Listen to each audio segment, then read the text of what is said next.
બનાસકાંઠામાં ગઈકાલ રાતથી અવિરત પડી રહેલા વરસાદના કારણે પાલનપુરમાં મુશ્કેલી સર્જાઈ છે। હું સીધા દ્રશ્ય આપને બતાવીશ કે પાલનપુર ડેરી રોડ પર જે છે એ સૂર્યનગર સોસાયટી અને ગોવિંદ ગોકુલધામ સોસાયટી જે આવેલી છે ને ત્યાં પાણી ભરાઈ જવાની સમસ્યા સર્જાઈ હતી। અત્યારે પણ હાલ આપ જે જોઈ શકો છો કે આ સોસાયટીમાં જે છે તે પાણી ભરાયેલા છે।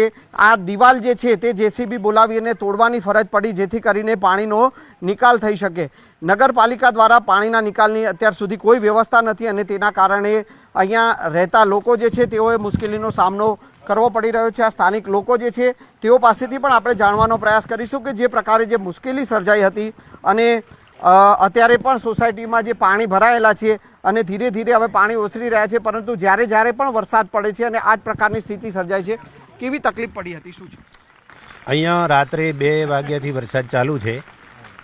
આમ તો વરસાદ બહુ નહોતો, છતાં પણ જે સોસાયટી છે અહીંયા સૂર્યનગરી છે, અહીંયા ગોવિંદા ગોકુળધામ છે, ત્યાં આગળ પાણી ઘૂંટણસામાં પાણી ભરાઈ ગયા હતા અને સવારે બધું જળબંબાકાર હતું। ઘરોમાં પાણી હતા, સવારે ઉઠ્યા એટલે 5:30 વાગે ઘરમાં પાણી જ હતા। આખી રાતને લગભગ 2 વાગ્યાથી એ લોકો જાગતા રહ્યા છે અને પોતાની ઘર વખરી ઉપરના માળે લઈ ગયેલા છે અને આ જો ગટર વ્યવસ્થા નહીં થાય તો આ સદંતર નિકાલ આવે તેમ છે જ નહીં।